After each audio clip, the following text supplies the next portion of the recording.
Magandang araw po sa inyo, Sir Blair. At sa lahat po ng inyong mga subscriber na nakikinig po sa inyong mga YouTube channel na The Voice Addict at mga kwento ni Apong Isaac. Ako nga po pala si Ethan, isang dating batang hardinero sa simbahan. Kahit sa murang edad noon, ako ang tanging nag-aalaga at nag-aayos ng mga halaman doon. Matyaga akong nagdadamo at naglilinis upang mapanatili ang ganda ng bakuran ng tahanan ng ating Panginoong Diyos. Inuupahan ako ng mga namumuno sa simbahan at binabayaran nila ako sa aking paggawa. Ang maliit na halagang yon ay madalas naming pinagkukunan ng dagdag na pagkain ni nanay. Kahit kakaunti, malaki ang naitutulong nito sa amin. Lalo na sa oras na gipit na kami. Nakatira nga po pala kami sa isang baryo na matatagpuan sa paanan ng isang malaking bundok. Liblib ang aming baryo, pero masasabi kong hindi naging maganda ang kalagayang espiritual ng mga tao dito, lalo na nang manalasa ang isang malakas na bagyo. Nakalimot sila sa Diyos.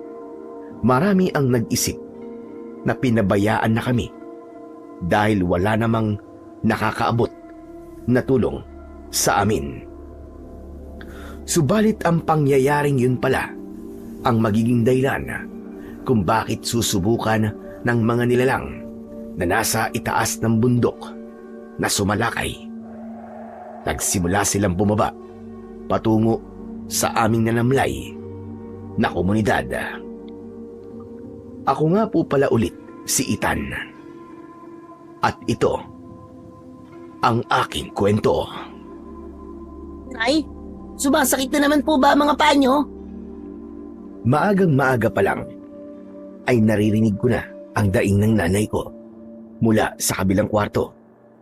Bumangon ako kagad mula sa higaan ko. Pinuntahan ko siya sa kanyang kwarto. Nakita kong nakahawak siya sa mga tuhod at binti niya. Tama ako, namimilipit na naman siya sa sakit. Nilapitan ko siya at hinipo ang kanyang noo. May lagnat siya. Nay, may lagnat po kayo. Ano po bang nangyari? Sinumpong na naman yung sakit ko sa paa, anak. Para na namang may tumutusok. Nakaangat ng bahagya ang kanyang mga binti. Napansin ko na bukod sa pamamaga ay sobrang pula rin ng balat sa paligid ng kanyang mga bukong-bukong at hinlalaki sa paa. Nay, namumula po ng gusto ang paa niyo. Maingat kong hinawakan ang gilid ng kanyang paa. Napadaing siya kagad at napaatras. Aray ko, anak, aray! Dahan-dahan naman. Mabuti pa'y wag mo nang hawakan. Masakit eh. Pasensya na po, Nay. Gusto ko lang po kasing makita kung ano po nangyari dyan sa paa niyo eh. Ano po kaya yan? Ay nako, hindi ko alam. Baka pinasukan na naman ang lamig. Nay, sa tingin ko eh, hindi na lang po ito basta lamig. Sabi niyo po di ba na parang may tumutusok-tusok sa loob. Gusto niyo po ba tawagin ko po si Mang Henry para matignan po kayo? Si Henry? Nako, wag na anak. Ayokong makita ang pagbumuka ng hambog na taong yon. Hinding-hindi ako magpapagamot doon sa manloloko na yon. Magaling naman po siyang albularyo, Nay ah. Di ba't dinadayo pa nga siya ng mga tao galing po sa ibang baryo? Baka may alam po siyang gamot dyan, Nay. Basta. Ayoko. Mas lalo nang yayabang ang taong yon kapag napagaling ako. Pambihira naman kayo, Nay oh. Talagang mas gugustuhin niyo pa pong tiisin ang sakit kaysa magamot po kayo? Basta. Ayoko magkaroon ng utang na loob sa tao na yon. Never. May pa-never-never pa talaga kayo, Nay ha? Para kayong aso at pusa ni Mang Henry. Talaga? Ikaw ba naman? Nabasted lang kung ano-ano na ang paninira na sinabi sa akin. Hayaan niyo na po yun, Nay. Paanong hayaan? Nakakabwisit kaya? Siya nga pala. Di ba anak piyesta ng Santo Niño ngayon? Hindi ka ba magsisimba? Nay, nakalimutan niyo na po ba? Hindi na po natin sineselebrate ang piyesta po ng Santo Niño mula po nang mapalitan ang patron natin dito sa baryo. Ay, oo nga pala. Nawala sa isip ko. Si Nanay talaga makakalimutin na. Pinalitan na nga po ng dating pare, di po ba? Ay naku, kung bakit ba naman kasi pinalitan? Napabuntong hininga ako nang maalala ko yung araw na pinalitan ang patron namin. Marami ang nagreklamo nang dalhin ang bagong imahen sa baryo namin sa simbahan. Pero kalaunan ay nasanay na lang din ang mga tao. Tapos yung lumang ribulto ng Santo Niño ay doon na lang sa may gilid ng altar at hindi na gaanong pinapansin. Kahit na, Ethan, para sa akin ang Santo Niño pa rin ang kinalakihan ko na patron dito sa atin. Siya nga pala, di ba galing ka kahapon sa simbahan? Opo, Nay. Tulad po ng dati, inupahan na naman po ako ni Aling Hermania na linisin at ayusin po yung maliit po na hardin sa simbahan para daw po maging kaaya-aya po kasi meron daw pong darating na bisita Aba talaga? Sino naman kaya yung darating na bisita na yon? Hindi ko po alam na hindi ko naman po natanong. Tsaka ayaw po nilang sabihin. Ganun ba? O siya, sige na. Magbihis ka na nang makapagsimba ka na. Nay, parang ayoko po magsimba Nag-aalangan po ako na iwan kayo. Alagaan ko na lang po kayo, Nay. Ano ka ba naman, anak? Mahalaga ang pagsisimba natin tuwing araw ng linggo. Yan ang oras para magpasalamat ka. Kaya sige na, magbihis ka na. Pumunta ka na sa simbahan. Pero Nay, may sakit po kayo May intindihan naman po siguro ng Diyos yun. Paano po kapag kinailangan niyo po ako?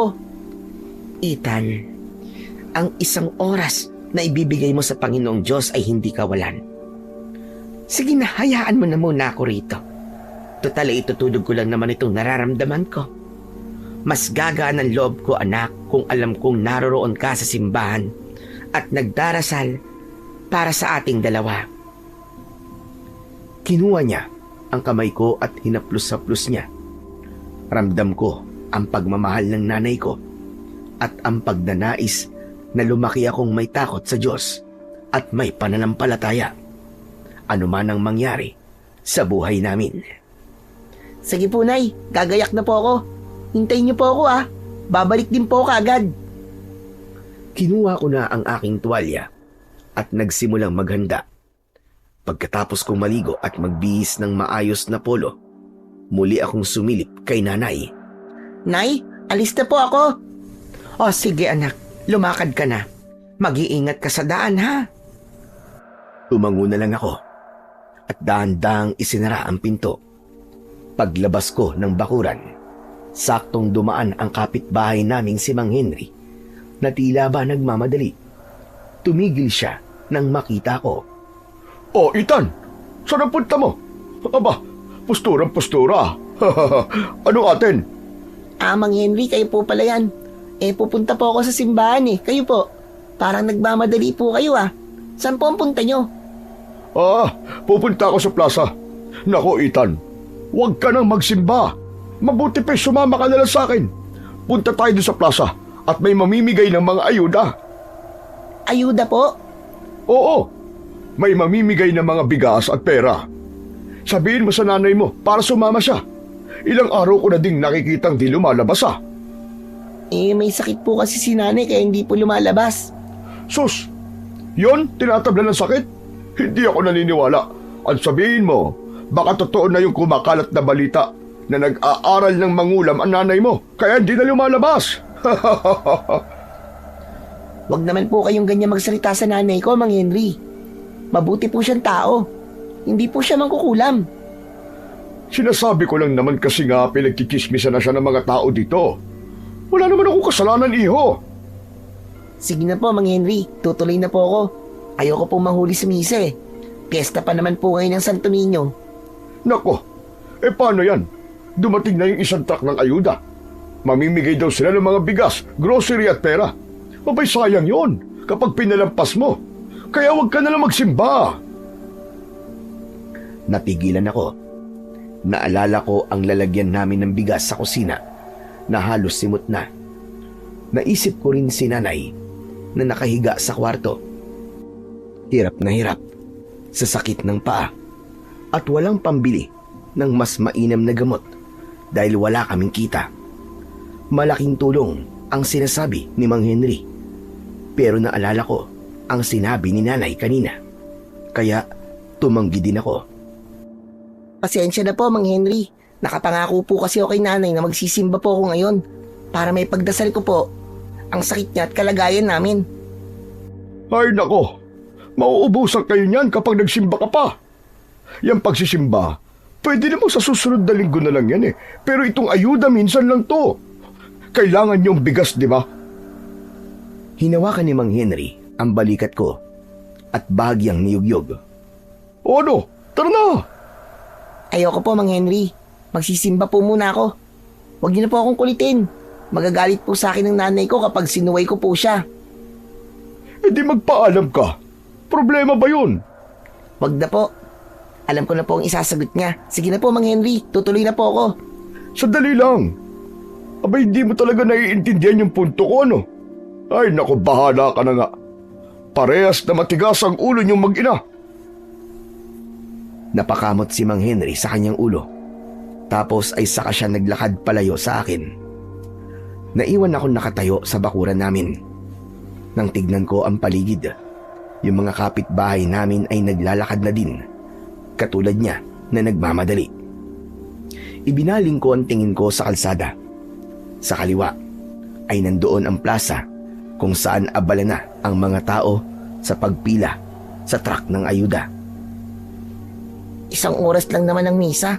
Siguro naman pagkatapos nun ay may matitira pa para sa amin. Kung wala na, gagawa na lang ako ng paraan. Hindi ako pwedeng sumuway kay nanay. Kailangan ko siyang ipagdasal para gumaling na siya. Huminga ako ng malalim at nagsimulang maglakad papunta sa simbahan. Pero nang dumaan ako sa plaza, nakita ko ang dami ng tao.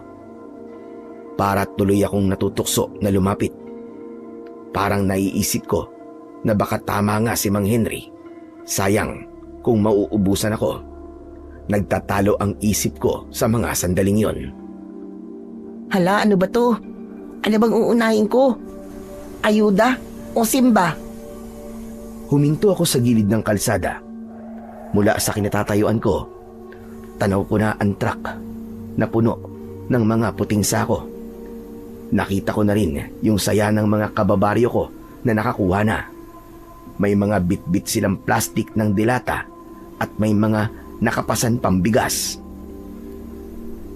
Kung pipila ako ngayon, baka makuha ko kagad ang ayuda at makaabot pa ako sa dulo ng misa. Pero paano kung tumagal ang pila at abutin ako ng tanghali? Ay nako, bahala na nga. Susundin ko na lang si nanay. Total, palagi naman niyang sinasabi sa akin na ang pagsisimba ay pagpapakita ng tiwala na hindi kami pababayaan ng Diyos. Kung uunahin ko naman ang ayuda dahil sa takot na maubusan, ibig sabihin ay wala akong tiwala sa sinabi ni nanay. Ilang sandali pa ay narinig ko ang malakas na kalembang ng kampana sa aming kapilya.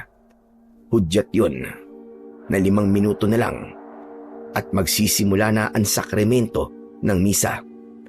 Inalis ko na ang tingin sa mga nagkakagulong tao sa plaza. Panginoon, kayo na po ang bahala sa amin. Mabilis na akong naglakad papuntang simbahan.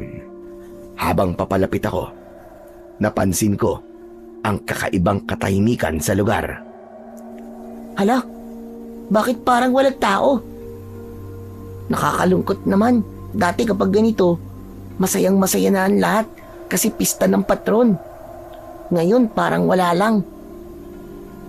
Pagpasok ko sa loob, nakita ko na may tao din, pero halos mabibilang lamang sa daliri. Tapos ay puro matatandang uugod-ugod at mga apo nila ang nagsimba. Mukhang nasa plaza na ang lahat ng tao. Mas pinili nila ang pumila sa ayuda kaysa ang magsimba. Naglakad ako sa gitna at naupo sa bandang unahan. Napansin ko sa gilid ang lumang ribulto ni Santo Niño. Gaya ng sabi ko, nasa sulok na lang ito at medyo maalikabok na.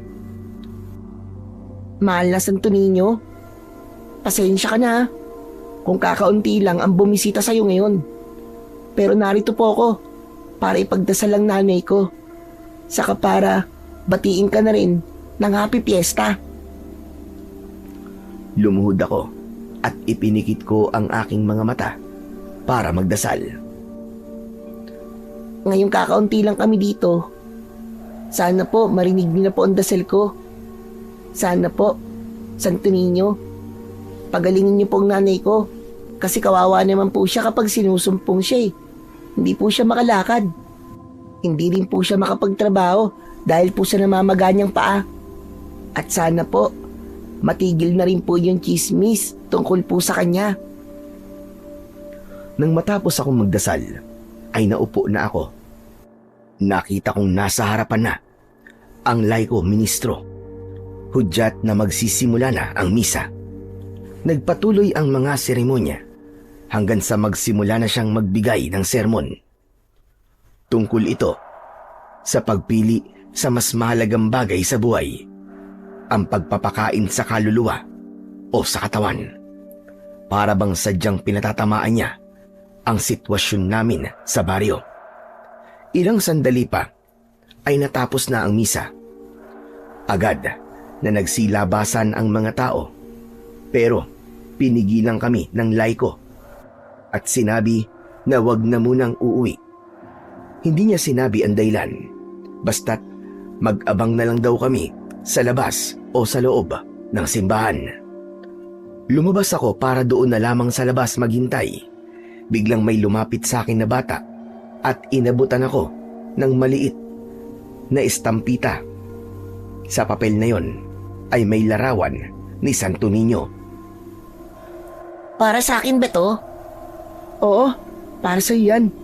Idikit mo sa pinto ng bahay nyo para sa proteksyon. Ano ka mo? Proteksyon? Para saan? Basta, gawin mo na lang kung naniniwala ka sa mga himala ng Diyos Ama. Pagkasabi nun, ay lumapit na siya sa ibang tao na nagsimba at isa-isa niyang binigyan ang lahat. Ilang sandali pa ay may mga dumaang tao sa tapat ng simbahan. Galing sila sa plaza. Isa na rito si Mang Henry, na sadya pa talagang pumunta doon para lang ipasikat sa akin ang mga nakuha niya. Oh, Ethan! Tignan mo to. Nakakuha ako ng 5 kilo na bigas. May grocery pa. Tapos nakakuha pa kami ng tigli 500 piso. Eh ikaw, ano na pala mo sa pagpapakabanal mo dyan? Wala na. Ubus na ang ayuda. Kawawa ka naman. Kawawa ang nanay mo. Wala nang natira para sa mga nagsimba? Bakit naman ganun? Di ba dapat ay alam nila kung ilan ang mga tao dito? Dapat meron para sa lahat. Ha? Wala na yun. Kung may matira man, itatago na yun ng mga taga-barangay para sa sarili nila. Nalungkot ako sa sinabi niyo ni Mang Henry, pero muling lumapit sa akin yung bata at pasimple niya akong tinapik. Okay lang yon. May paparating na biyaya para sa inyo. Anong biyaya sinasabi mo, bata? Wala nang ayuda. Ubus na. Meron po. Natahimik si Mang Henry. Kumunot ang noo niya. Magsasalita pa sana siya para barahin yung bata, pero biglang may humintong puting van sa harap ng simbahan at isang nakasunod na jeep. Bumaba mula sa van ang isang lalaking nakaputing polo. Agad niyang inutusan ang mga kasama na ibaba ang mga sako ng bigas at malalaking kahon ng grocery Tapos ay pinapila ang lahat ng mga nagsimba, mapabata man o matanda. Nanlaki ang mga mata ni Mang Henry nang makita niyang tigkakalahating bulto ng bigas ang ipinamigay sa aming mga nagsimba. Mas marami rin ang grocery, halos doble ng nakuha nila sa plaza.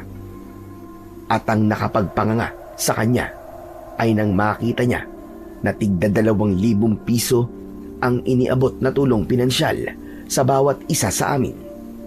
Agad siyang nagreklamo at lumapit sa lalaki. Teka, bakit ganyan? Bakit ang dami na sa kanila? Tapos sa amin konti lang. Pare-pareho naman kaming nasalanta. Ang daya naman yata yan. Teka, sandali lang po.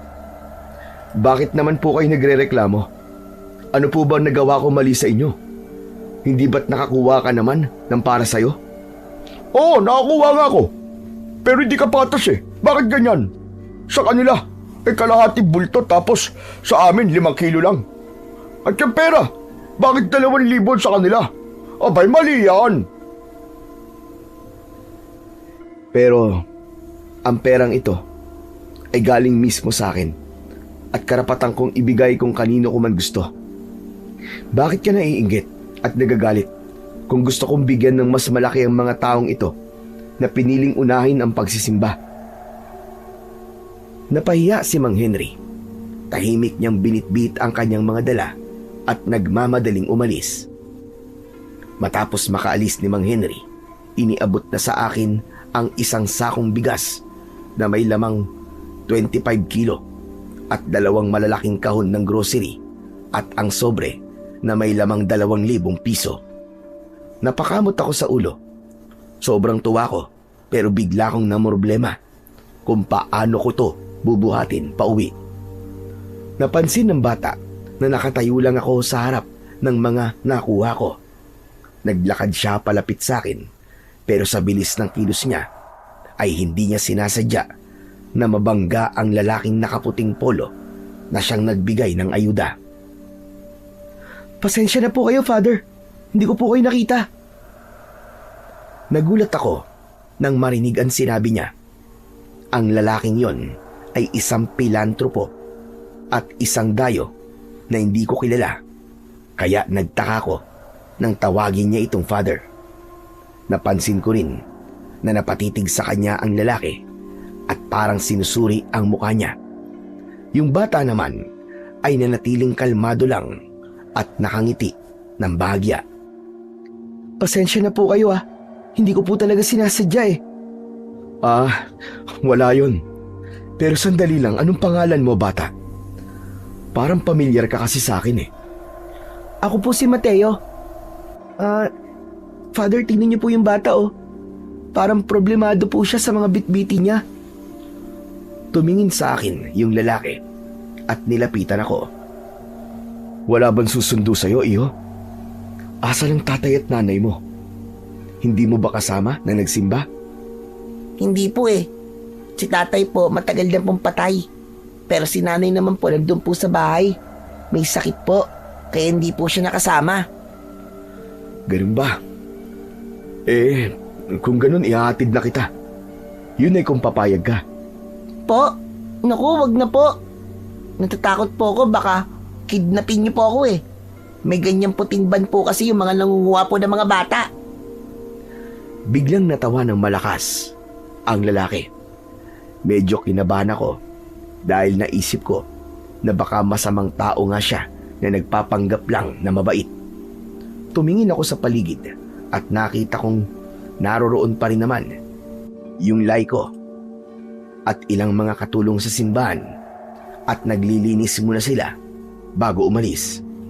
May mahihingan pa rin ako ng tulong kung sakaling magpumilit ang lalaki.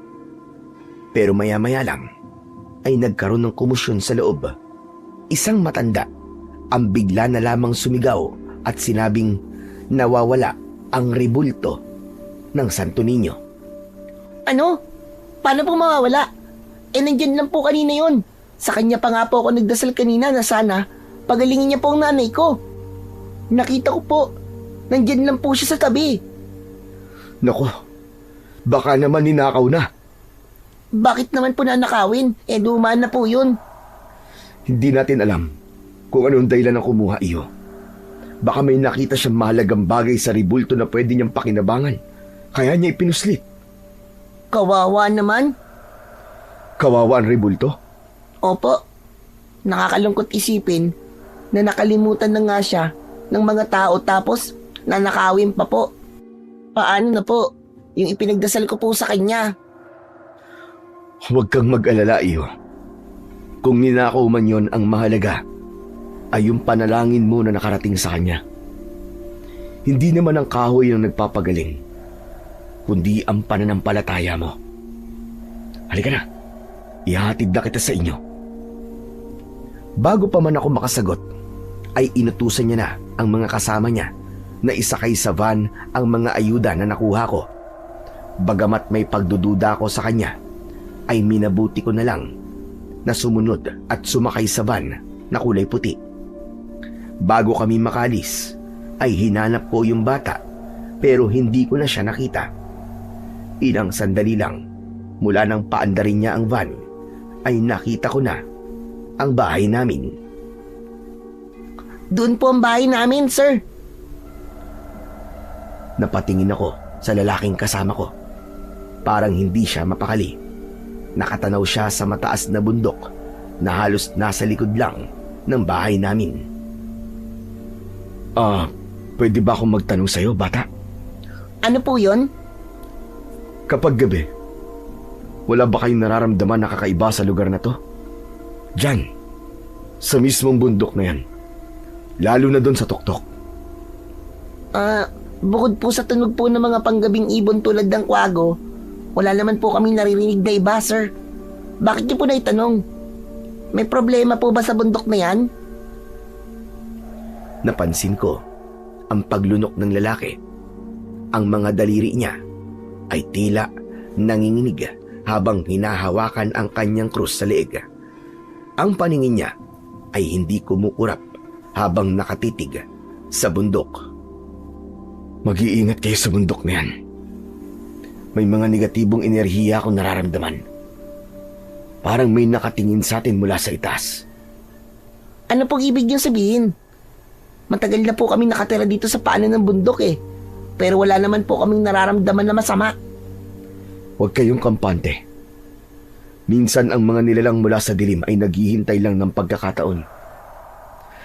Pakinggan mo ang sasabihin ko sa iyo, bata. Huwag na huwag kang magtitiwala sa kahit na sino dito sa baryo nyo. Saka may isa pa. Huwag na huwag kayong lalabas sa gabi. Nananakot naman po kayo Mabuti pa po, buksan niyo na po itong pinto ng van. At lalabas na po ako. Sandali lang. Huwag ka munang lumabas. Bago pa ako makasagot, ay napansin kong may isang malaking kwago na lumipad mula sa isang puno malapit sa amin at dumapo sa bubong ng aming bahay. Humuni ito ng 3 beses bago tumitig ng masama, diretso sa amin. Hala, bakit po kaya ganun? Bakit gising na ang kwago na yan? Ang aga-aga pa. Sinasabi ko na nga ba? Sige na. Bumaba ka na at asikasuhin mo ng nanay mo. Tumango ako sa kanya bilang pagpapakita ng respeto at pasasalamat sa paghahatid niya sa akin. Iniabot ko ang kamay ko sa kanya para magmano. Ilang segundo muna ang lumipas bago niya ito tinanggap. Madugo. Masyadong maraming dugo ang mga kamay mo. Anong ibig sabihin yan? Agad niyang binitiwan ang kamay ko. Napatingin ako sa sarili kong mga palad. Malinis naman ang mga ito. Walang bahid, walang dumi, lalong walang dugo.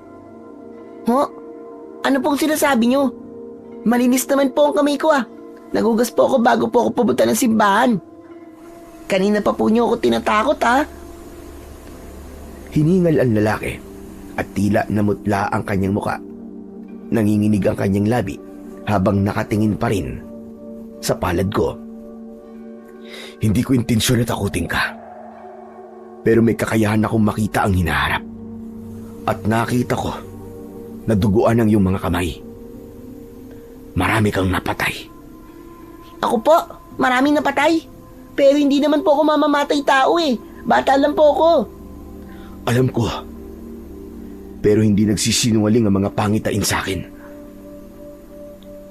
Eh kung ganun, ano pong nakita nyo? Sino yung papatayin ko? At bakit po ako papatay? Hindi pa malinaw yung litrato sa bisyon ko. Basta ang nakita ko, duguan ang mga kamay mo. Mukhang ibang tao po ang nakikita nyo, sir. Nagkakamali po kayo. Kahit langgam po, hindi ko po kayang tapakan. Paano po ako makakapatay ng tao? Lalo na marami. Sana nga nagkakamali lang ako. Pero ang babala ay babala. Mag-iingat ka, bata. Bababa na po ako kung wala na po kayong sasabihin sa akin. Kanina pa po naghihintay ang nanay ko eh. Sige, ipapababa ko na lamang ang mga nakuha mong biyaya. Hayaan mo. Kung magpakita sa akin ang tunay na kahulugan ng pangitain ko tungkol sa'yo, babalik ako dito para mapaghandaan natin. O di naman kaya, kung masama ay susubukan natin baguhin. Hindi ka dapat matakot. Tutulungan kita. Hindi na ako sumagot sa huling sinabi niya. Sa halip, ay tinignan ko lang siya ng tahimik. Mahirap paniwalaan ang mga sinabi niya, pero seryoso ang mukha niya at ang panginginig ng kanyang mga kamay ay totoo at hindi peke. Ilang sandali pa ay nagpaalam na ako sa kanya. Bababa na po ako kung wala na po kayong sasabihin sa akin. Kanina pa po kasi naghihintay ang nanay ko. Salamat po sa mga ibinigay niyo sa akin at sa pag-aatid. Dahan-dahan akong bumaba ng sasakyan at saka ako naglakad palapit sa pintuan namin. Tumayo lang ako doon. Narinig kong inutusan niya ang mga kasama niya na ibaba na ang bigas at mga supot ng grocery. Habang ginagawa nila yon, ay wala nang nagsalita sa amin, maski ang mga kasama niya ay hindi umiimik.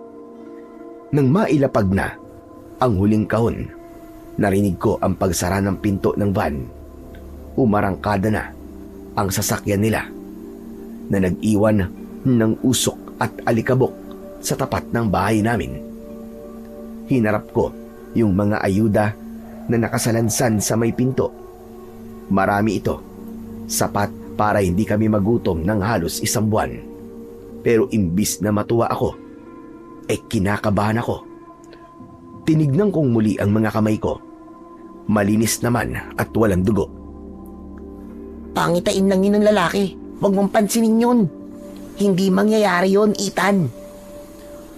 Bubuksan ko sana ang pintuan namin, pero napansin ko ang estampita na ibinigay ng bata na kanina ko pahawak.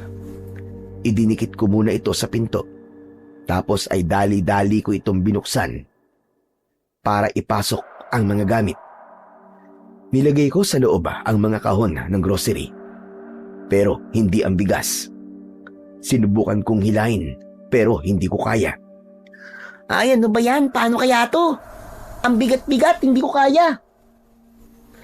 Kailangan mo ba ng tulong ko? Halos mapatalon ako sa gulat nang biglang sumulpot sa harap ko ang batang nakita ko sa simbahan. Hala, teka, paano ka nakasunod dito sa bahay namin? Saka, bakit sa may likod ng bahay ka nang galing? Doon ba ang daan mo? Saan ka galing? Sa bundok? Sino ka ba? Tumawa lang ang bata. Umiling-iling siya habang nakatingin sa akin. Tila aliw na aliw sa reaksyon ko. Ang dami mo naman tanong. Ang hirap sagutin. Isa-isa lang. Hindi ko matandaan lahat. Masyado rin mabilis ang pagsasalita mo. Huwag kang tumawa, seryoso ako. Paano ka nakarating dito, ha? Paano mo ako nasundan? Naglalakad-lakad lang ako Tapos nakita kita. Kaya lumapit ako sa'yo. Kasi mukhang hindi mo maipasok yung bigas mo. Tutulungan lang sana kita. Sinungaling ka. Paano mo ako makikita? Galing ka sa likod ng bahay namin. Lahat ng bagay ay kaya kong makita, Ethan. Alam mo ang pangalan ko? Ha? Narinig ko lang kanina dun sa lalaki na nang aasar sa'yo sa simbahan kanina. Ah, si Mang Henry. Oo, siya nga. Di ba tinawag ka niya sa pangalan mo kanina? Kaya alam ko ang pangalan mo. Alam mo, huwag ka matakot sa akin. Saka huwag ka din mag-alala. Hindi naman ako magnanakaw eh. Gusto lang kitang tulungan na buhatin ang problema mo. Ano ka mo? Gusto mo akong tulungan sa mga problema ko? Bubuhatin mo yon? Paano? Yan oh. Tutulungan kitang buhatin yung bigas para maipasok mo na sa bahay nyo. Sige na. Hawakan mo na ang kabilang dulo. Tapos ako naman dito sa kabila. Sabay nating buhatin para hindi tayo mahirapan.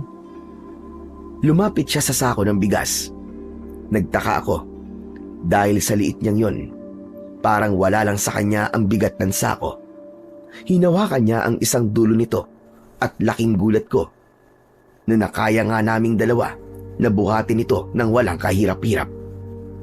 Nang maibaba na namin sa kusina ang bigas, tinignan ko siya ng maigi. May kakaiba sa mga mata ng bata. Parang hindi siya bata. Parang napakatanda na niya kung tumitig kahit bata pa ang itsura niya. Maya-maya pa ay may narinig akong tumawag sa pangalan ko. Ethan! Ethan anak! Dumating ka na ba? Sino yung kasama mo? Diyan ka muna. Si nanay yun, titignan ko lang. Dali-dali akong pumasok sa kwarto. Nakita ko si nanay na pilit bumabangon. Sino yung kasama mo sa labas anak? May narinig akong boses ng bata. Ah, opo. Ay, oo nga pala. Hindi ko pa alam kung anong pangalan niya. Ano ka mo? Nagdala ka dito ng taong hindi mo kilala. Nakilala ko naman po siya sa simbahan, Nay. Pero hindi ko lang po talaga natanong ang pangalan niya. Nakalimutan ko po eh. Mabait po siya, Nay. Tinulungan niya po ako may pasok yung isang sako po ng bigas na ipinamigay po ng mabait na mayaman dun sa simbahan. Isang sakong bigas ba ka mo? Aba, ang swerte mo naman anak at nakatanggap ka ng ganung biyaya. Hindi lang po ako, Nay. Lahat po na nagsimba ay nabigyan din. Tapos alam niyo po, Nay, may 2 malalaking kahon pa po ng dilata at noodles. Tapos eto pa po oh. Binigyan po kami ng tigda 2,000 piso. Kunin niyo po, Nay, kayo po ang magtago niyan para may pambili po kayo ng gamot niyo. Diyos ko! 2,000! Totoo ba ito, Ethan? Hindi makapaniwala si nanay habang tinititigan ang sobrang iniabot ko. Dahan-dahan niyang kinuha ito. Anak, napakalaking tulong nito sa atin. Kaya nga po, Nay eh. Ang buti-buti po talaga ng Panginoon sa atin, Nay. Diba, sinabi ko naman sa iyo noon pa na palagi mong unahin ang Panginoong Diyos, anak. At lahat ng biyaya ay ipagkakaloob niya sa iyo. Siksik, liglig at umaapaw. O diba, tignan mo to. Ang daming biyaya nito para sa atin. Totoo po, Nay. Pero alam niyo po, Nay, muntik na po ako matukso kanina, Nay, habang papunta po ako sa simbahan. Parang gusto ko pong pumunta sa plaza eh. Pero naalala ko po yung sinabi ninyo, kaya dumiretso pa rin po ako sa simbahan. Mabuti naman, anak. Ay, teka lang. Nasaan yung batang tumulong sa'yo? Pwede mo ba siyang papasukin dito? Gusto ko siyang makilala, anak. Sige po, Nay, sandali lang po. Tumayo ako at naglakad palabas ng silid para balikan sana si Mateo sa kusina.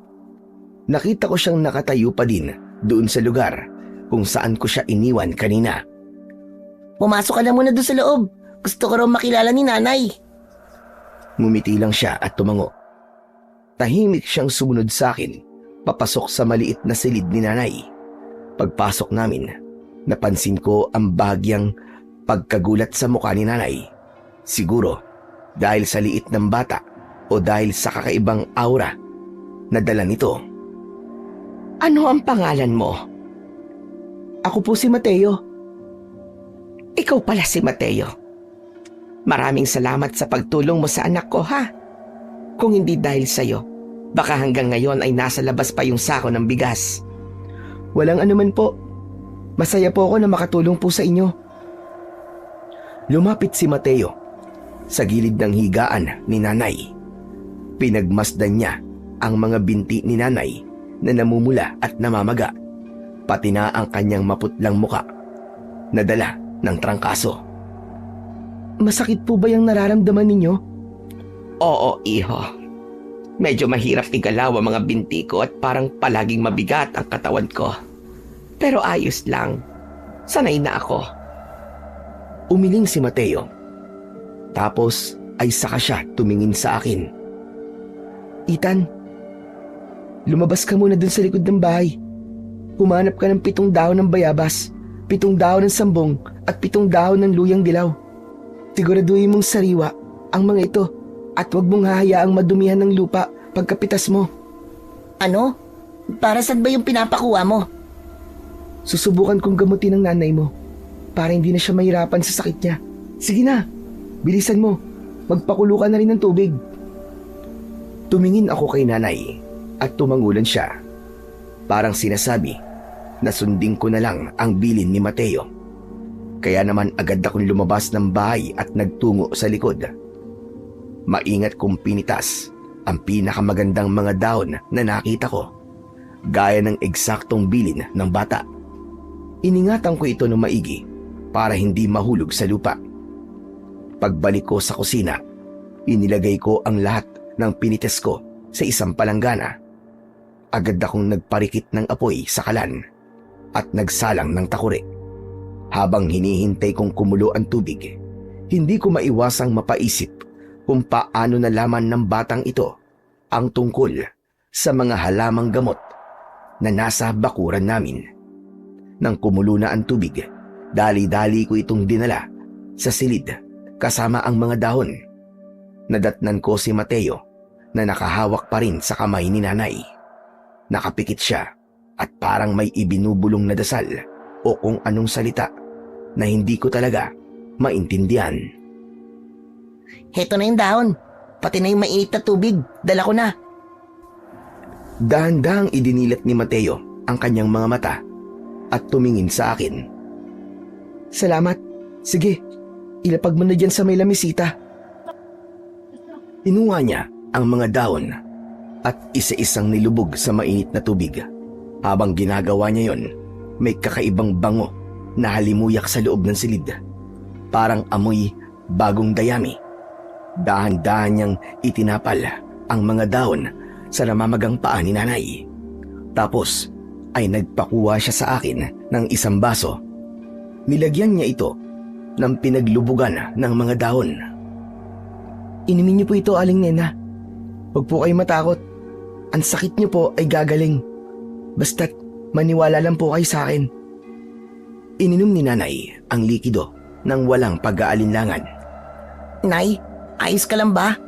Ano pong nararamdaman niyo? Hindi ko maintindihan, anak. Parang masakit na hindi. Ewan, hindi ko maipaliwanag. Dahan-dahan namang inalis ni Mateo ang mga nakatapal na dahon sa binti ni nanay. Pagkatapos, kinuha niya ang natitirang tubig sa palanggana at ginamit itong panghilot sa mga binti at namamagang paa ni nanay. Nagtaka ako habang nakamasid. Wala man lang kasing reaksyon ang nanay ko sa bawat pisil at hagod ni Mateo. Samantalang ako kanina, bago umalis papuntang simbahan, konting galaw o sagi lang ay halos mapahiyaw na siya sa tindi ng sakit. Pero ngayon, tila kalmado ang kanyang muka at dahan-dahang bumabalik ang kulay sa kanyang mga pisngi. Aba, ayos to anak ka. Magaling ka palang manggamot. Pakiramdam ko ay nawawala ng sakit sa mga paa ko. Salamat anak. Salamat Mateo. Wala po yun. Sige po, subukan niyo pong tumayo at maglakad. Sinubukan nga ni nanay na maglakad at laking gulat namin nang makitang maayos na nga ang kanyang kalagayan. Sa tuwa ni nanay ay sinabi niya kay Mateo na wag na munang uuwi at ipaghahanda niya kami ng masarap na merienda. Pagkatapos nun ay lumabas kaming dalawa ng kwarto at naupo sa ilalim ng puno. Paano mong nagawa yun, Mateo? Marunong kang manggamot? Ha? Natutunan ko lang sa lolo ko na manggamot dati. Siya nga pala. May sasabihin ako sa'yo. Ano yon? Ang totoo niyan, naligaw lang ako rito eh. Hindi ko na alam kung paano umuwi sa amin. Pwede ba akong makituloy muna rito? Kahit ilang araw lang? Ano? Teka lang. Hindi naman madali ang hinihingi mo eh. Sana ikaw na ang nagsabi kay nanay kanina na nandun tayo sa loob. Nahihiya kasi ako eh. Ikaw na lang ang magsabi para sa akin, Ethan. Sige na nga. Sasabihin ko mamaya. Total eh, pinagaling mo naman ang nanay ko. Dapat lang, natanawin ko yung utang na loob sa'yo.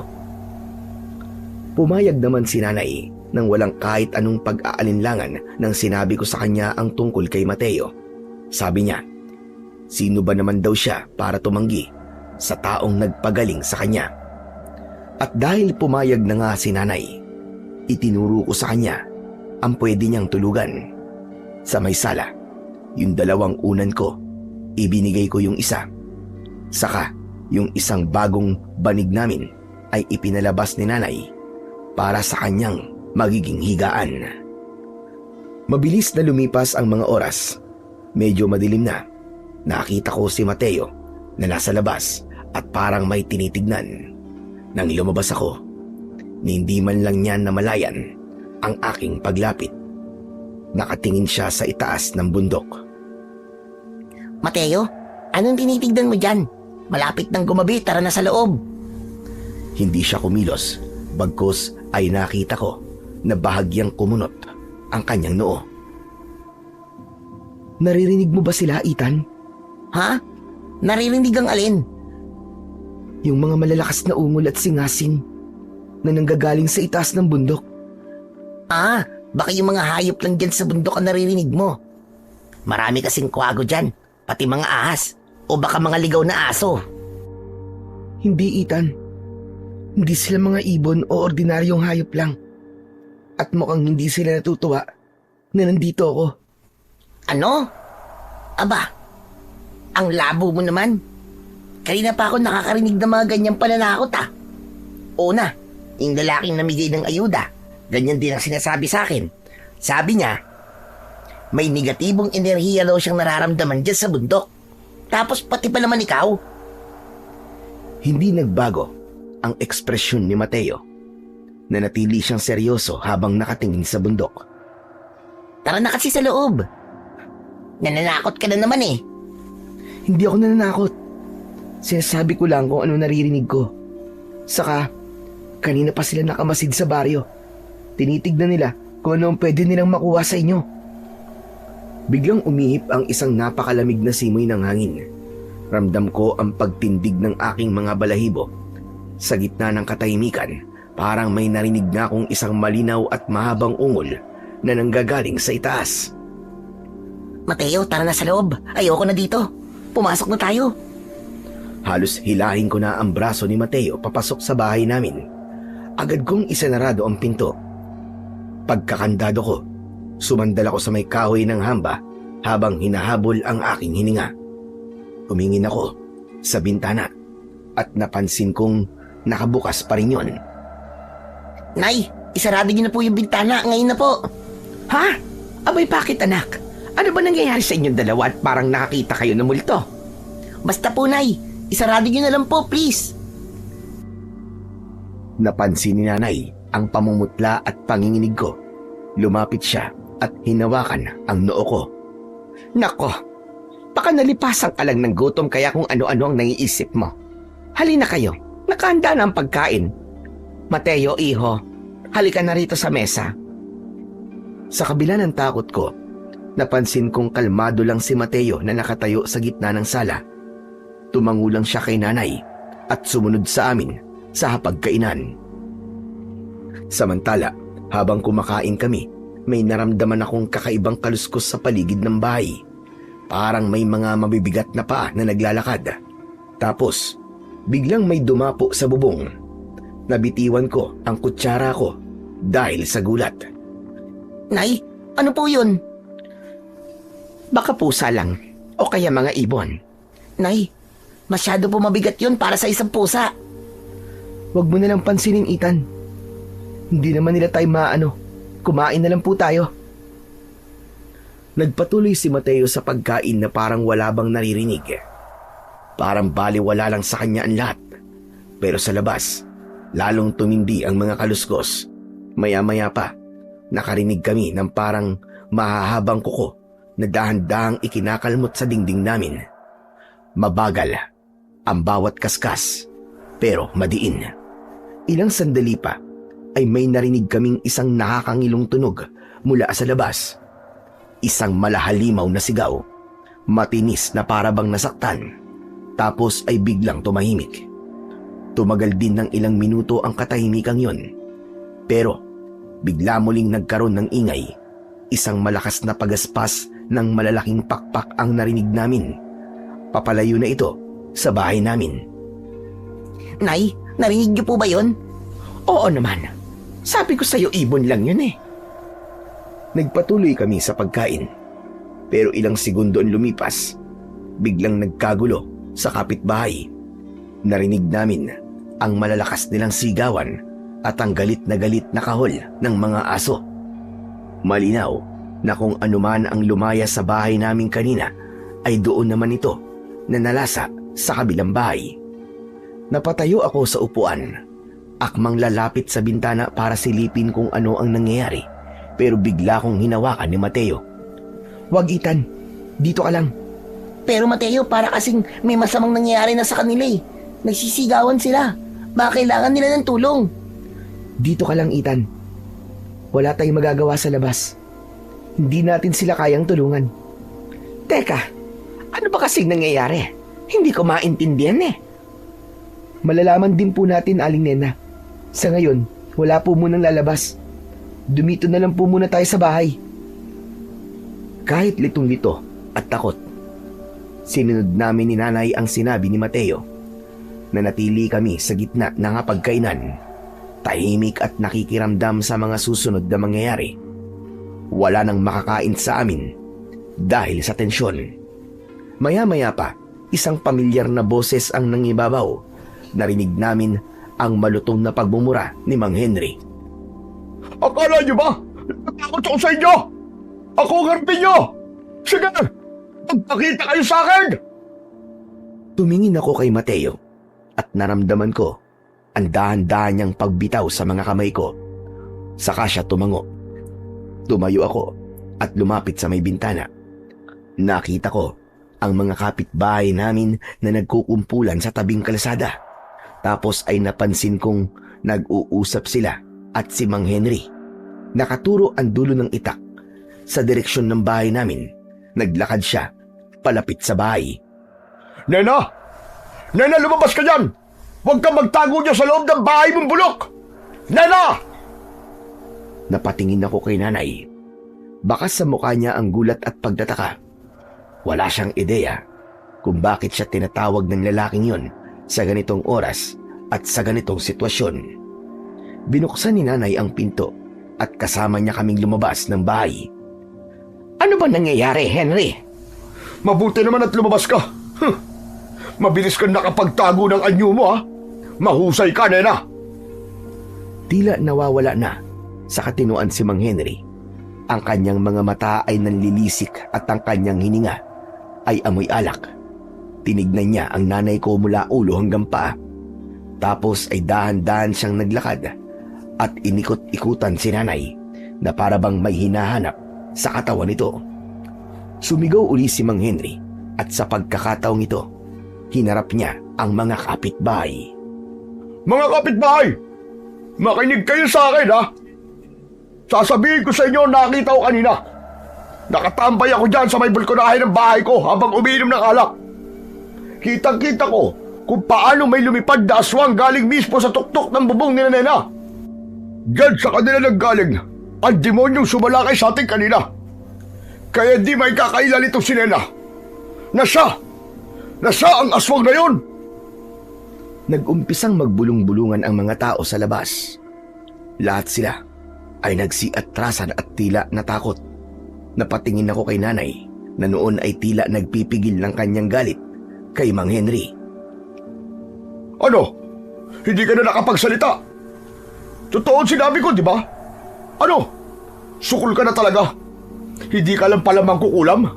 Aswang ka din pala. Wala akong alam dyan sa mga aswang-aswang na yan. Manahimik ka, Henry. Huwag mo akong pinagbibintangan ng kung ano-anong paninira. Hindi ka na nakakatuwang hayop ka. Ngunit imbis na tumigil, mas lalong nag-init si Mang Henry. Itinaas niya ang hawak niyang itak at itinuro muli kay nanay. Hindi pala nakakatuwa. Hoy, hindi ako basta-basta nagbibintang lang. Kitang-kita ng mga mata ko yung totoong nangyari. Naggaling dyan sa bubong nyo ang halimaw. Saka di ba? Kaya pala palagi ka di lumalabas sa bahay. Kasi takot ka sa liwanag. Tumahimik ka, Henry. May sakit ako. Kaya hindi ako nakakalabas ng bahay ko. Mukha ba siya may sakit, mga kasama? Nagsisinungaling ka sa amin, Nena. At kung totoo man na may sakit ka nga, siguro ginagamit mo ang pagiging aswang mo para makakuha ka ng lakas. Tingnan niyo, nakakalakad siya. Masigla siya at kaya-kaya pa kanyang makipagsigawan eh. Totoo ang sinasabi ko, mga kasama. Maniwala kayo sa akin. Nababaliw ka lang talaga. Matagal na akong nakatira sa baryong ito. Kilala niyo ako. Oo, may mga naririnig kaming kaluskos sa bubong namin. Pero hindi naman namin alam na aswang yon. Siguro ay dito siya unang dumapo at sinubukan kaming atakihin. Pero hindi niya itinuloy at lumipat sa iba. Talaga ba? Wow! Ayos ang palusot mong yan ah! Hindi ako nagpapalusot, Henry. Tumigil ka na sa kabaliwan mo. Hindi ako mangkukulam at mas lalong hindi ako aswang. Pero teka lang, siguro kaya mo to ginagawa kasi matindi ang inggit mo sa nakuwang ayuda ng anak ko kanina sa simbahan. Naiinggit ka dahil mas marami ang nakuwang grasya ng anak ko kesa sa'yo. Nagulat ang mga kapitbahay sa isinagot ni nanay. Natahimik sandali ang ilan. Tapos ay may nagkwento ng tungkol sa pamimigay ng ayuda sa simbahan kung saan napahiya si Mang Henry. Ngunit hindi siya sumuko. Pilit niyang iniiba ang usapan upang ibalik ang sisi kay nanay. Huwag mong ibay ng usapan dito, Nena. Kung talagang hindi totoo ang hinala ko, pues, papasukin mo kami sa bahay mo at tiyak doon may makikita akong ebidensya na makapagpapatunay na totoo ang sinasabi ko. Hindi. Hindi ako papayag na pumasok ang sino man sa bahay ko. Lalong-lalo na ikaw, Henry. May hangganan ng pagiging magkapitbahay natin. At ang pinto ko ay hindi para sa mga katulad mo na ang gusto lang naman ay mamerwisyo at manggulo. Oh, kita niyo na? Ayaw niya! Bakit, Nena? Ano bang kinatatakutan mo? Siguro may tinatago ka sa loob, ano? Bakit? May biktima ka bang tinatago dyan? O baka naman, may nilalantakang kang tao o hayop, kaya ayaw mo kaming papasukin? Nagsigawan ang mga tao at sinabi nilang papasukin namin sila sa bahay namin kung wala kaming kasalanan. Pero tumanggi pa rin si nanay. Ang taong malinis ang konsensya, hinahayaan ng katotohanan na lumabas. Pero itong si Nena, ayaw niyang patunayan ang sarili niya. Ibig sabihin lang yan, may itinatago talaga siyang lagim sa loob ng bahay na yan. Mang Henry, tama na po. Sumusobra na po kayo. Hindi po aswang ang nanay ko. Wala po kaming kinalaman sa umataking aswang sa inyo. Kumakain lang po kami nang marinig po namin ang malalakas na sigawan. Tumigil ka, Ethan, ha? Siguro kaya may pinagtatago lang nanay mo kasi aswang ka na din. Lahi kayo ng mga aswang. Humakbang papalapit sa pinto si Mang Henry. Sasabog na ang dibdib ko sa tindi ng kaba at galit. Lumingon ako kay Mateo at laking gulat ko nang makitang humarang siya mismo sa may pintuan. Hinarap niya ng buong tapang ang lalaki. Ang katotohanan na hinahanap mo ay wala rito. Kung gusto niyo makita ang hinahanap niyo, naroon siya sa may dulo ng baryo. May sugat siya at naghihingalo. Puntahan niyo na ngayon para makita niyo. Namemerwisyo lang kayo rito sa bahay ng may bahay eh. Sayang ang oras ninyo. Natahimik ang lahat nang marinig ang sinabi na yon ni Mateo. Ang ilan ay napayuko at may nagsabi na tignan kung nagsasabi nga ng totoo ang kaibigan ko. Sumang-ayon sila. Dahil sa tulak ng karamihan, napilitang sumunod na din si Mang Henry. Pero bago sila maglakad palayo ng bahay namin, ay may iniwang babala pa ang lalaki. Kung nagsisinungaling ka, bata, babalik kami dito at susunugin namin kayo ng buhay. Pagkasabi nito, ay naglakad na sila papalayo sa bakuran namin. Tumalikod na rin si Mateo at pumasok na. Sumunod si nanay sa kanya. Ang akala nila ay sumunod akong pumasok pero hindi. Sinundan ko ang mga tao. Gusto kong makita ang tinutukoy ni Mateo. Gusto kong mapatunayan sa lahat, lalo na kay Mang Henry, na malinis ang pagkatao ng nanay ko. Mabilis ang naging paglalakad namin. Ang dulong baryo na sinasabi ay yung malapit sa Kakauyan. Nang naroroon na kami, ay doon bumulaga ang isang nakakakilabot na tanawin. May nakabulagtang isang napakalaking nilalang. Isang kalahating tao at kalahating paniki ang anyo nito. Ang mga pakpak niya ay itim na itim at may malalaking punit. Ang buong katawan niya ay naliligo sa sarili niyang dugo. May malalalim na hiwa sa likod nito na para bang galing sa hagupit ng latigo. At sa kanyang dibdib, nakita ko ang isang malaking sunog. At ang hugis nito ay isang perpektong krus. Humihinga pa ang nilalang, ngunit mahina na. Ang mga mata nitong kulay pula ay dahan-dahan na ring sumasara. Pumagit na ako sa mga tao at tinitigan ko ng diretso si Mang Henry. Ano, Mang Henry? Ano po masasabi niyo dito? Ha? Hindi kayo makapagsalita, no? Bakit? Sinabi mong aswang ang nanay ko. Hayan! Kita niyong lahat na narito ang aswang na sumalakay sa inyo. Kaya ng halimaw na nagpapatunay na inosente kami. Nag-umpisang magbulungan ang mga tao. Nakita ko ang pagkadismaya sa mga mata nila habang nakatingin kay Mang Henry. Napahiya ng todo ang lalaki. Ibinaba niya ang paningin at hindi na nakapagsalita. Nawala yung yabang niya nang makita ang katotohanang siya ang mali. Sabay-sabay naming pinanood ang halimaw. Ilang saglit pa ay naglabas ito ng huling ungol. Ang katawan niya ay dahan-dahang natuyo. Kasabay nun. At ilang sandali pa, tuluyan na itong naging abo at tinangay ng hangin. Nagsimula ng mag-uwian ang mga tao pagkatapos ng eksenang yon. Samantala, nung tumalikod na din sana ako, may napansin akong gumalaw sa likod ng isang malaking puno ng balete. Tinignan ko yun ng maigi. Mula sa likod ng puno, nakita ko ang isang puting damit. Mahaba ito at nakasayad ng gusto sa lupa. Nanlamig ang buo kong katawan. Naisip kong baka multo yun o kaya ay white lady. Tumalikod ako kagad dahil sa takot at saka mabilis na tumakbo pauwi ng bahay namin. Pagdating sa amin ay pabagsak kong binuksan ng pinto at mabilis na isinara yun at ikinandado. Napasandal ako sa kahoy, kinakapos ng hininga. Nakita ko si Nanay at Mateo na nakaupo sa sala. Saan ka galing, Ethan? Nay, sumama po ako kay Mang Henry dun po sa dulo ng baryo. Nakita ko po yung aswang. Totoo po yung sinabi ni Mateo. Nandun nga siya.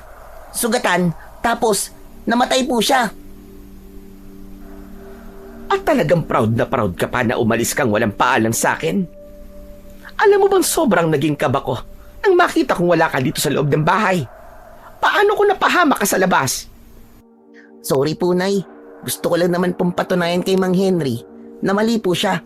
Gusto ko lang po na ipagtanggol din po kayo. Hindi mo na kailangan gawin yun, anak. Makinig ka sa akin ng mabuti, ha? Hindi mo obligasyong ipaliwanag ang katotohanan sa mga taong bulag. Ang katotohanan ay kusang lalabas nang hindi mo isinusugal ang sarili mo. Tignan mong nangyari. Sumunod ka nga. Tapos ngayon ay uuwi ka ng takot na takot. Nakakita po kasi ako ng white lady doon po sa may puno ng balete, Nay. Kaya po natatakot ako ng ganito. Takot ka sa white lady, pero hindi ka natatakot sa aswang. Aba, iba ka rin, Ethan. Mas kinakatakutan mo pa yung nilalang na hindi ka naman magagawang saktan kaysa dun sa aswang na kayang pumatay. Hindi ako nakapagsalita. Doon ko lang napagtanto na tama nga siya. Nagawa kong sumama kina Mang Henry kahit alam kong aswang yun titignan namin. Isang katapangan yon na unang beses kong naramdaman sa buong buhay ko. Yung handa akong humarap sa panganib para lang protektahan ang dangal ni Nanay. O siya, tama na ang usapan. Ang mahalaga ay narito ka na.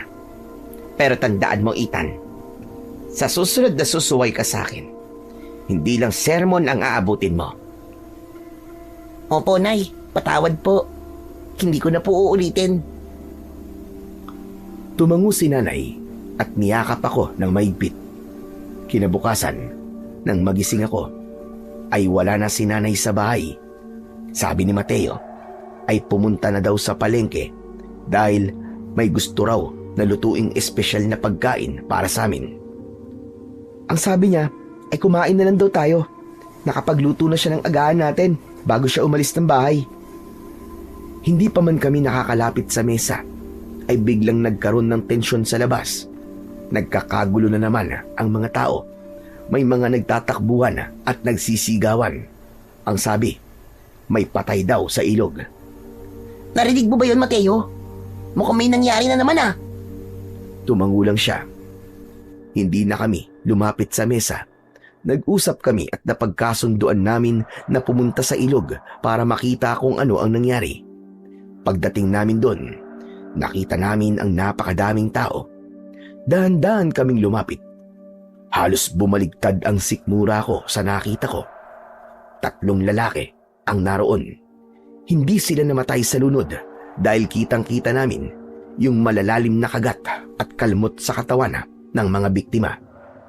Duguan ang paligid ng mga bato sa ilog. Isang senyales na doon sila pinatay. Hala, tignan mo to, Mateo. Kawawa naman sila. Ano kayang hayop ang gumawa nito? Tumingin si Mateo sa bangkay. Nagsimula na sila. Hindi na ligtas ang baryo na to. Kinabahan ako sa sinabi niya. Ang salitang sila ay nagpapahiwatig na hindi lang iisang nilalang ang gumagala. Tara na, Mateo. Umalis na tayo dito. Baka mamaya bumalik na si Nanay sa bahay. Malalagot tayo kapag nalaman niyang umalis na naman tayo. Mabuti pa nga, Ethan. Wala naman tayo maitutulong dito. Ang mahalaga ngayon ay maihanda natin ang bahay niyo bago muling dumilim. Ha? Anong ibig mo sabihin? Ang ibig ko sabihin ay kailangan nating maganda dahil mamayang gabi aatake ang madaming aswang. Yung mga kasamahan nung namatay na aswang kagabi, sigurado akong bababa sila mula sa bundok at magigigante. Bukod pa doon, gutom sila. Gutom na gutom. Hinawakan ko ang kamay ni Mateo at hinila siya palayo sa mga tao. Sa bahay na lang natin pag-usapan niya, Mateo. Baka may makarinig at iba pa ang isipin nila sa atin. Tara na! Umuwi na kaming dalawa. Pagdating namin sa bahay, ay agad kong isinara ang pintuan. At doon sa sala, nag-usap kaming dalawa. Yung sinasabi mo na may aswang ulit na sasalakay, delikado ba? Oo naman, Ethan. Maraming mamamatay. Ano? Nakakatakot naman yan. E paano to mapipigilan?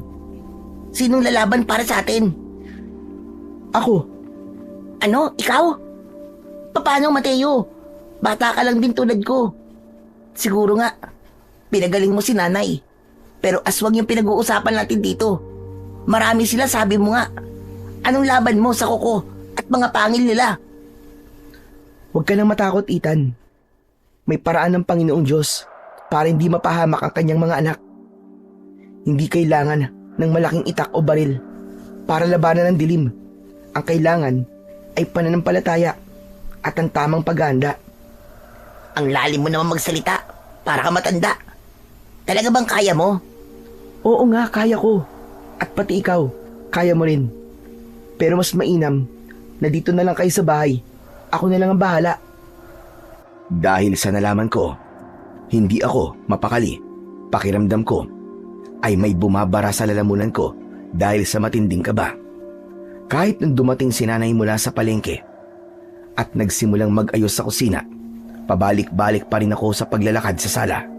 Hindi ko kayang maupo lang at maghintay na sumapit ang dilim habang alam kong may kawan ng mga aswang na bababa mula sa bundok. Nay, labas lang po ako sandali ah. May titignan lang po ako sa kalsada. Hindi na nakasagot si nanay dahil abala siya sa pag-aayos ng kanyang mga pinamili at tinulungan siya ni Mateo. Paglabas ko ng bahay, tumakbo ako patungo sa bahay ni Mang Henry. Kahit napahiya ko siya kagabi, naisip ko na kailangan pa rin niyang malaman ang panganib. Baka sakaling magkaisa ang mga kalalakihan sa baryo. Mas may laban kami. Naabutan ko si Mang Henry na naghahasa ng kanyang itak sa tapat ng kanyang balkonahe. Mang Henry! Mang Henry! Makinig po kayo. Mamayang gabi daw po, may sasalakay ulit na mga aswang. Maghihiganti daw sila sa pagkamatay ng kasamahan nila. Napatigil si Mang Henry sa pag-ahasa. Dahan-dahan siyang tumingin sa akin. Tapos ay bigla siyang tumawa ng malakas. Maraming sasalakay? Ano ngayon? Baka po kasi pwede niyo akong matulungan na sabihin po sa buong baryo ang tungkol dito. Naniniwala po kasi sila sa inyo eh. Baka pwede niyo po silang kumbinsihin na maganda. Gumawa o maganda ng mga sandata para makalaban tayo sa mga aswang. Tumigil si Mang Henry sa pagtawa at tinitigan ako ng matalim. Tumayo siya at dinuro ako gamit ang hawak niyang batong panghasa. Pinahiya niyo ako kagabi. Kayo ng batang kasama mo. Tapos ngayon hihingin mo ang tulong ko? Wala akong balak na tumulong. Magsasarado lang ako ng bahay ko at hindi ako makikialam dyan. Bala kayo sa mga buhay ninyo. Pero albularyo po kayo, di ba? Sa mga oras po na ganito, kailangan po kayo ng baryo. Huwag naman po ninyong talikuran ng baryo, Mang Henry. Nasabi ko na ang sagot ko, Ethan. Umalis ka na. Layas! Tsupi! Tsupi! Hindi na ako nakapagsalita ng mga oras na yon.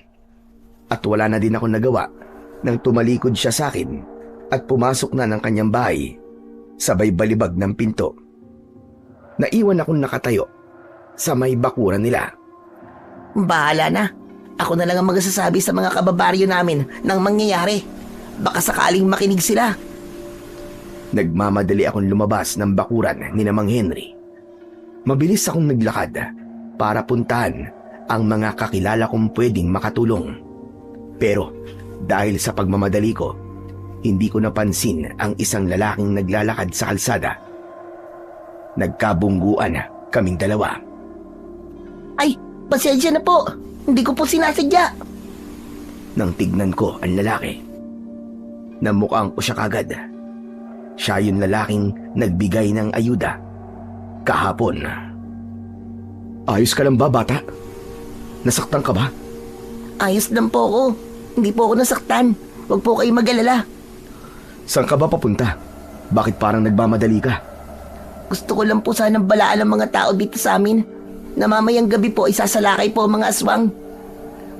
Marami raw po kasi sila at maghihiganti sila sa pagkamatay ng kasamaan nila kagabi. Ano ka mo, aswang? Teka, paano mo nalaman ang bagay na yan? Hindi po ako nakakaalam kundi si Mateo. Sinabi niya po sa akin na bababa po ang mga nilalang mula po sa bundok at maghahasik sila ng lagim dito. Mateo? Sino yun? Kapatid mo? Hindi po. Nakilala ko lang po siya sa may simbahan kahapon. Tapos ay nakituloy po dun sa may bahay namin. Alam niyo po, parang marami po siyang alam tungkol sa mga nilalang na yon. Tapos kagabi, alam niya po kung nasaan po yung aswang na namatay. Itinuro niya po sa amin yun, na nasa dulo daw po ng baryo. Ethan, nandun pa ba siya sa bahay niyo? Opo, nandun po si Mateo. Tara, samahan mo ako sa kanya. Gusto ko lang sana siyang makausap. Okay lang po. Pero kailangan ko pa po talagang balaan po ang mga tao tungkol po sa sinabi ni Mateo eh. Baka po kasi may mangyaring masama sa kanila. O sige, sasamahan na kita. Sinamahan nga ako ng lalaki sa pag-iikot. Habang naglalakad kami, may ilang pamilya kaming nakausap. Yung mga nakasama ko sa pagsimba kahapon ay mabilis na niwala sa amin. Tapos ay nakita ko ding nakakabit na ang mga estampita sa pintuan nila tulad namin. Nangako sila na maghahanda kung sakali man na may panganib na dumating. Pero mas marami ang tumanggi at binaliwala kami. May iba na naniwala pero sabi nila ay takot sila kaya magtatago na lang sila sa kani-kanilang mga bahay. Sa huli, bumalik kami sa bahay ni Mang Henry. Gusto ng lalaki na kumbinsihin ang matanda. Baka pwede mong pag-isipan ito. Kailangan ka ng mga tao rito. Hindi biro ang sinasabi ng bata kung sakali man na totoo. Tumingin si Mang Henry sa lalaki, tapos ay biglang dumura sa lupa bago nagsalita ng pasigaw. Alam mo, kung nagpapauto ka sa bata na yan, wala akong pakialam. Pero wag niyo na akong idamay. Ang gawin mo, puntahan mo yung mga binigyan mo kahapon ng tigda2,000 piso. Sila ang pagtrabahuin mo na magbantay mamayang gabi. Muli ay ibinalibag na naman niya ang pinto sa harap namin. Napailing ang lalaki at bumuntong hininga. Wala na tayong magagawa sa kanya, Ethan. Tara na sa bahay niyo. Nagmamadali na kaming naglakad pabalik sa bahay. Pagdating namin sa bakuran ay naroon si Mateo sa may pintuan. Nagkatinginan sila ng lalaki. Tapos ay biglang tumalikod si Mateo at mabilis na pumasok sa loob. Nagmadali kaming sumunod sa loob. Oh, Ethan, nakauwi ka na pala. Sino tong kasama mong bisita? Ako po si Tirso. Magandang hapon po sa inyo. Magandang hapon naman sa'yo. May kailangan ka ba? Opo. Gusto ko po sana makausap si Mateo. Nasaan po siya? Aba, nandyan lang kanina. Sandali lang at tatawagin ko. Tinawag ni nanay si Mateo, pero walang sumagot. Hinanap namin siya sa buong bahay, pero wala siya. Parang bulang naglaho sa loob mismo ng bahay namin. Nanatili pa ang lalaki sa bahay ng ilang oras. Umupo siya sa sala kasama namin ni nanay, pero wala pa ring Mateo na nagpakita.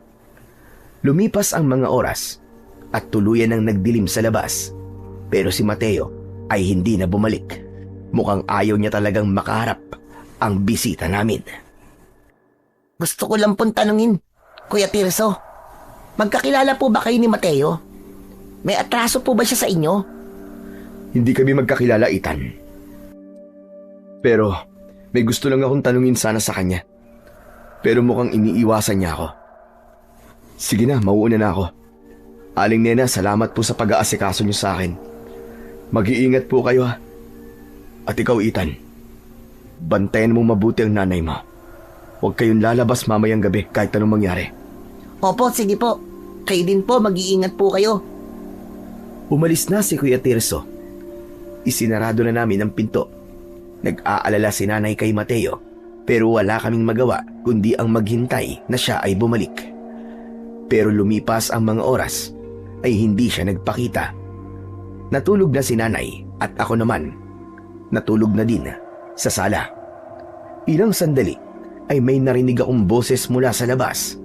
Pamilyar yon, parang boses ni Mateo. Aba, mukhang bumalik na si Mateo ah. Saan kaya galing ang kaibigan ko na to? Bumangon ako at napatingin sa orasan. 12:00 na pala ng gabi. Dahan-dahan akong lumapit sa pinto sa kusina. Tapos ay sumilip ako sa siwang. Nakita ko siya, pero may kakaiba sa itsura niya. Ang mukha niya ay galit at puno ng otoridad. Nagsalita siya, pero hindi ko maintindihan ang mga salitang lumalabas sa kanyang bibig. Hindi ito Ingles, hindi rin Tagalog o Bisaya, at lalong hindi anumang wikang pamilyar sa akin dito sa Pilipinas. Sinilip ko kung sino ang kausap niya. Nanigas ang buo kong katawan sa takot nang makita ang isang nilalang na tila kalahating tao at kalahating paniki ang nasa harap niya. Higanti ito. May mahabang buntot na parang latigo at may dalawang matulis na sungay sa noo. Nanlilisik ang mga pulang mata nito habang nakikipagsagutan kay Mateo sa ilalim ng liwanag ng buwan. Kahit hindi ko maintindihan ang kanilang mga sinasabi, ay ramdam ko ang tensyon. Ang halimaw ay parang nagpupumilit na sumulong pero nakaharang si Mateo. Parang pakiramdam ko noon ay may hindi nakikitang pader na humaharang dito. Ilang sandali pa, sa gitna ng matinding pagtatalo, ay biglang napalingon sa gawi ko si Mateo. Hindi ako nakagalaw sa sobrang gulat at takot. Hindi ko alam kung nakita niya ako o kung nararamdaman niya lang ang presensya ko.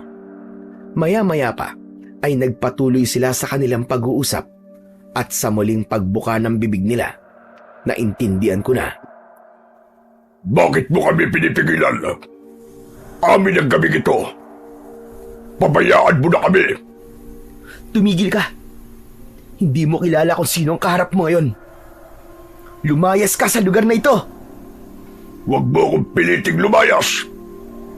Ibigay mo na sa amin ang paryong ito. Kahit ngayong gabi lang. Paglingkuran mo kami. Pagkatapos nito, ibibigay ko sa iyo lahat ng matitira dito sa baryo. Sasamba sila sa iyo kung hahayaan mo kaming malalasa. Hindi ako papayag. Sapagkat nasusulat, dapat ay sa Panginoong Diyos ka lang sasamba at siya lang ang dapat na paglingkuran. Kaya lumayas ka. Wala kang kapangyarihan sa mga taong aking binabantayan. Nagalit ang halimaw. Ibinuka nito ang kanyang malalaking pakpak at naglabas ng isang nakakangilong huni, pero si Mateo ay hindi man lang natinag. Sa halip ay itinaas ni Mateo ang kanyang kamay at isang maliwanag na ilaw ang tila nanggaling sa kanyang mga palad. Akala mo ba ay natatakot ako dyan? Kahit mapatay mo pa ako, marami kami. Hindi mo kami matatalo lahat. Kahit libo-libo pa kayo, hindi ko kayo uurungan. Kaya mabuti pa umalis na kayo bago ko pa kayo tuluyang ubusin. Nanatili akong walang kibo sa dilim. Pagkalipas ng ilang segundo, narinig ko ang isang malakas na pagaspas ng mga pakpak. Isang tunog na papalayo na sa amin. Kasunod, ang isang nakakangilong hiyaw na unti-unting naglalaho. Mabilis akong pumunta sa sala. Tapos ay nagkunwaring naglalakad papunta sa kusina para kunwari ay mangunguha ko ng isang basong tubig. Sakto naman pumasok si Mateo. Nagulat ako nang makita ang mukha niya. Balik na ulit siya sa anyo ng isang inosenteng bata. Ethan, bakit gising ka pa? Nauuhaw lang ako, Mateo. Ikaw, saan ka galing? Hinintay ka namin ni nanay kanina. Tinitigan niya ako na matagal, tapos ay saka siya lumapit sa akin at hinawakan ang braso ko. Matulog na tayo, Ethan. Magiging tahimik na ang gabing ito. Wala na sila. Ano? Wala na sila? Oo, pero tandaan mo, ang nakita mo ay para lang sa iyong mga mata. Huwag mong babanggitin kay Nanay Nena ang tungkol dito. Nagkakaintindihan ba tayo? Hala, alam mong nakita kita? Wala kang may tatago sa akin, Ethan. Sige na, tara na. Matulog na tayo. Tumango na lang ako. Hindi ko nagawang magtanong pa. Sabay kaming bumalik sa sala at nahiga. Pero kahit nakapikit ako, hindi maalis-alis sa isip ko ang imahe ni Mateo na nakaharap sa demonyo. Nasabi ko tuloy sa sarili ko ng mga oras na yon na hindi ko pala talaga kilala ang batang gala na pinatuloy namin sa bahay. Ngunit ilang sandali lang akong naidlip ay bigla akong nakarinig ng malalakas na sigawan sa labas. Paggising ko ay kinapa ko ang tabi ko pero wala roon si Mateo. Agad akong tumakbo sa kwarto ni nanay para tignan siya pero laking gulat ko dahil wala rin siya sa kanyang higaan. Kinabahan ako ng husto. Hala, nasan sila? Bakit nila ako iniwang mag-isa dito sa bahay? Bigla akong nakarinig ng isang malakas na kalabog sa bubong namin. Parang may bumagsak na mabigat na bagay. Pero mabilis din itong nawala at lumayo. Maya-maya pa ay may biglang kumatok ng mabilis sa aming pintuan. Kinabahan ako pero agad kong nabosesan si Kuya Tirso. Agad ko siyang pinagbuksan. Ethan, salamat naman at gising ka. Sumasalakay ng mga aswang. Marami sila. Oh, paano po nangyari yun? Sabi po ni Mateo kanina, wala na po sila. Na pinaalis na po niya. Nasaan ba kasi yung Mateo na yan? Kailangan ko talaga siyang makausap ngayon. Siya lang ang may alam kung paano matatapos to. Hindi ko po alam eh. Pagising ko po wala na po sila rito sa bahay, pati na po ang nanay ko. Nag-aalala nga po ako sa nanay ko, Kuya Tirso. Baka kung ano po nangyari sa kanya sa labas. Hinawakan ako ni Kuya Tirso sa balikat. Pagkatapos nun ay may kinuha siya sa kanyang bulsa at iniabot sa akin ang isang kwintas na may krus. Isuot mo ito, Ethan. Proteksyon mo ito. Tara, hanapin natin sila. Lumabas kami sa kalsada at halos tumigil ang tibok ng puso ko sa nakita ko. Napakaraming aswang ang naglipa na. Ang iba ay nasa itaas ng bubungan at marahas na binabaklas ang mga yero. Habang ang iba naman ay pilit na sinisira ang mga pinto at dingding para makuha ang mga taong nagtatago sa loob ng bahay. Isa sa mga dumanas ng bagsik nila ay ang bahay ng albularyong mayabang na si Mang Henry. Nang tuluyang masira ang kanyang bubungan, kagad siyang lumabas. Hawak niya ang kanyang matalim na itak at buong tapang na nakipaglaban sa aswang na lumukso palapit sa kanya. Agad kaming lumapit para tumulong. Laking gulat ko nang makita kong naglabas si Kuya Tirso ng isang mahabang latigo at isang malaking krus na gawa sa pilak. May ilang aswang ang sumugod sa amin, pero umaatungal sila sa sakit kapag tinatamaan sila ng latigo at itaas ni Kuya Tirso ang hawak niyang krus. Napaatras ang mga halimaw at kitang-kita ko ang takot sa kanilang mga mata. Hawakan mo ang krus na to. Dali! Mabilis kong tinanggap ang krus na iniabot niya. Sa tindi ng kaba ko, halos manginig ang mga kamay ko habang mahigpit itong hinahawakan. Hinarap ni Kuya Tirso ang mga aswang na unti-unting pumabalibot sa amin. Napatitig ako sa krus tapos ay naalala ko yung halimaw na nakita namin sa dulo ng baryo. Bigla kong napagtanto na si Kuya Tirso ang pumatay doon sa aswang. At naisip ko na baka siya din yung nakita kong nakadamit ng puti na nagtatago sa likod ng puno ng balete. Napatitig tuloy ako ng matagal sa lalaki. Samantala, sa gitna ng kalsada, silang dalawa ni Mang Henry ay magkatalikod na nakikipaglaban. Nagkaroon ng matinding bakbakan. Naging maayos naman nung una ang kanilang depensa, pero dahil sa dami ng kalaban, hindi napansin ni Mang Henry ang isang mabilis na aswang. Natamaan siya nito. Isang malalim na kalmot mula sa matutulis na kuko ang tumama sa kanyang tagiliran at isa pa sa kanyang balikat. Napasigaw ako nang makita ko siyang napahandusay sa lupa. Mang Henry! Mabilis ko siyang nilapitan habang abala si Kuya Tirso sa pakikipaglaban sa iba pang nilalang. Hinawakan ko ang sugat niya para pigilan ang pag-agos ng dugo. Noon din ay nabahiran ng malapot at mainit na dugo ni Mang Henry ang aking mga kamay. Namumutla na siya at hirap na sa paghinga. Ethan, Pasensya ka na. Kung nakinig lang sana ako sa inyo, sana hindi ganito ang inabot ng baryo natin. Sana'y nakapaghanda tayo sa dilubyong ito. Huwag na po kayo magsalita, Mang Henry. Halika, dadalhin namin kayo sa ligtas na lugar. Umiling si Mang Henry at pilit na inaabot sa akin ang kanyang itak na nababalot rin ng dugo ng mga aswang. Hindi na ako makakatayo, Ethan. Nanghihina na ako. Kunin mo tong itak ko. Tulungan mo ang taong yan na puksay ng mga salot na aswang. Tulungan mo mga kababaryo natin, Ethan. Itama mo mga pagkakamali ko. Pakiusap. Nanginginig ako habang tinatanggap ang itak. Tinignan ko si Kuya Tirso. Patuloy pa din siya sa pakikipaglaban at pilit kaming pinoprotektahan. Ilang sandali pa ay tuluyan ng nawalan ng malay si Mang Henry. Mang Henry! Mang Henry! Ethan, tumayo ka na dyan! Wala na tayong oras! Patuloy siya sa paglalatigo sa mga aswang na nagtatangkang lumapit sa amin.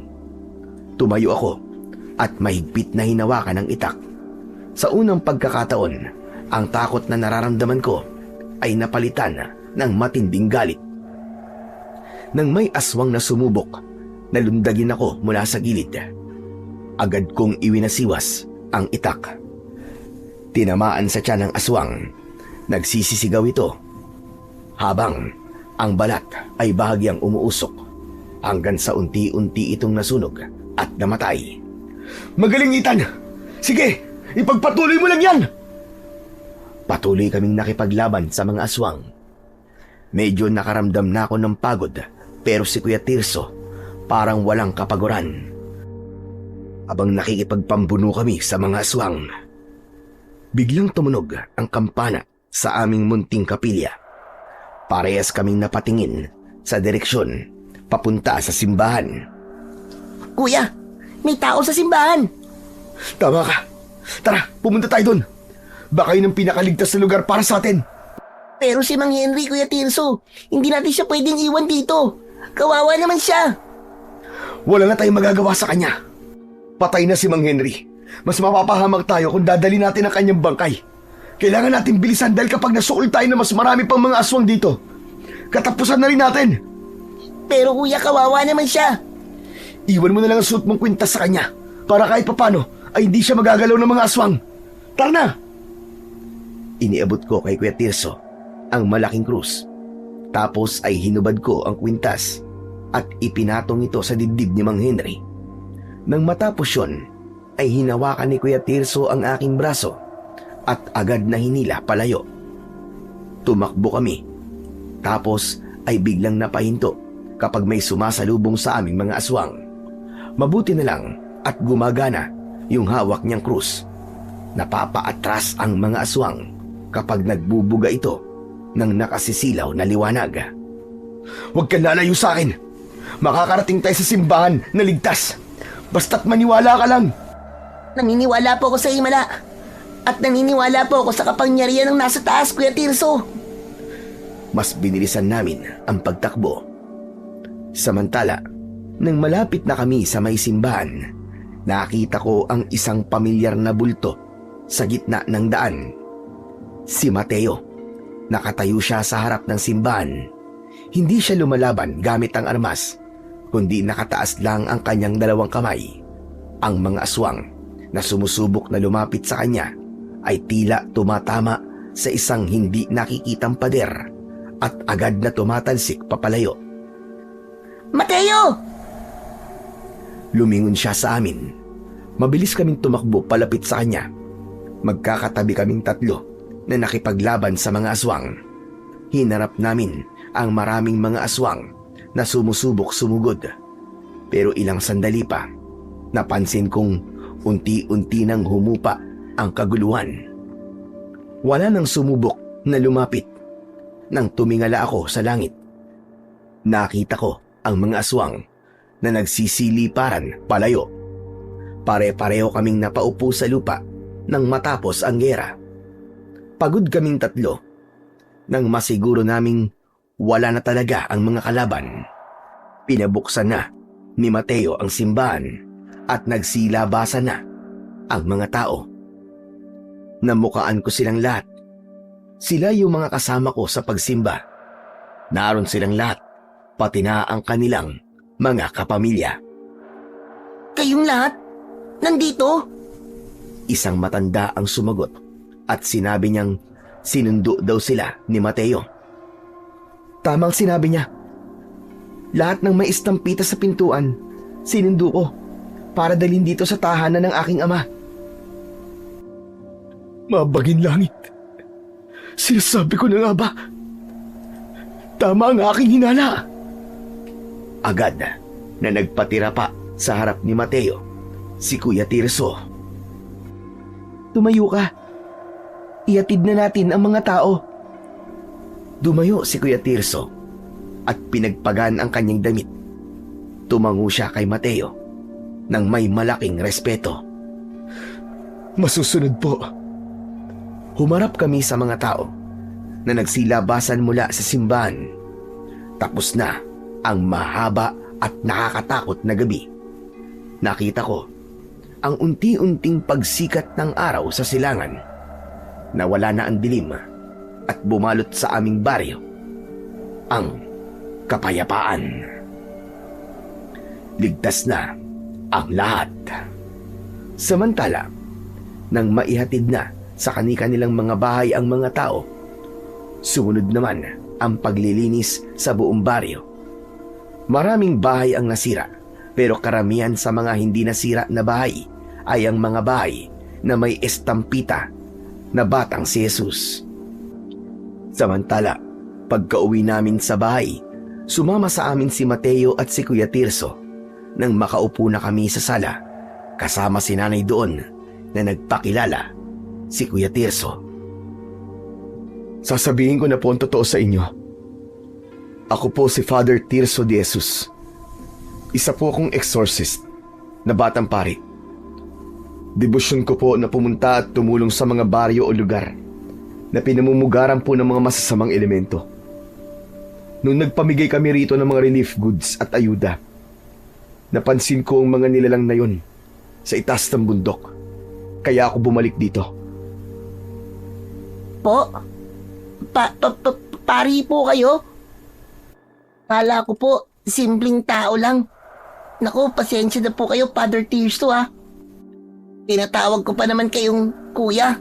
Mali pala. Pari pala kayo. Ayos lang yun, Ethan. Walang problema. Teka. Hindi na mababalik yung mga aswang na yun dito. Baka mamaya muli na naman sila sumalakay. Hindi na po. May harang at proteksyon na po ang baryo nyo. Dahil mula sa araw na ito, ang mga tao rito ay magiging mas malapit na sa Ama, sa Anak, at sa Espiritu ng Diyos. Kung ganun, umuwi na tayo sa simbahan. Tapos na ang misyon mo. Hinihintay ka na ng ating ama, Mateo. Matapos magpaalam kay nanay, umalis na silang dalawa. Magkahawak ang kanilang kamay habang naglalakad pabalik sa simbahan. Nang makaalis na sila, hindi ako mapakali sa bahay. Kaya naman, agad akong nagpaalam kay nanay at sinundan sila. Pero pagdating ko doon, pasakay na ng van si Father Tirso. Pero nang lumapit ako, napansin kong wala na si Mateo. Hala, nasan po si Mateo? Nakauwi na siya, Ethan. Nagpaalam na siya at umandar na ang sasakyan niya palayo.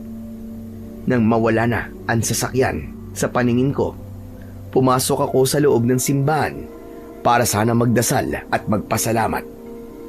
Pero pagpasok ko, agad na nakita ko ang altar.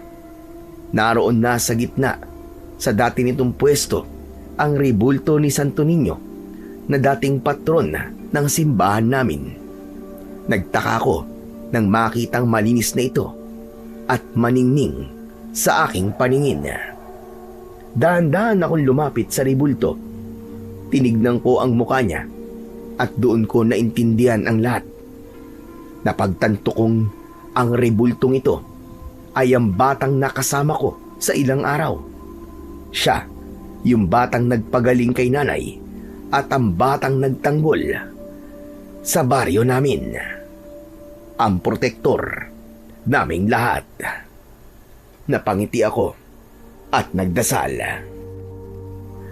Salamat po, Santo Niño. Mamimiss kita.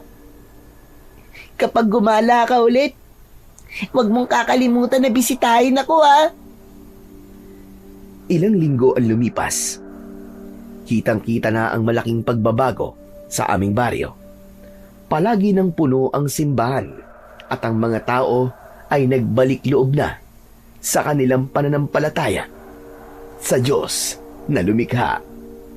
Maging si Mang Henry na himalang nakaligtas at dahan-dahang nagpapagaling ay nakita kong madalas na ring nauupo sa likurang bahagi ng simbahan.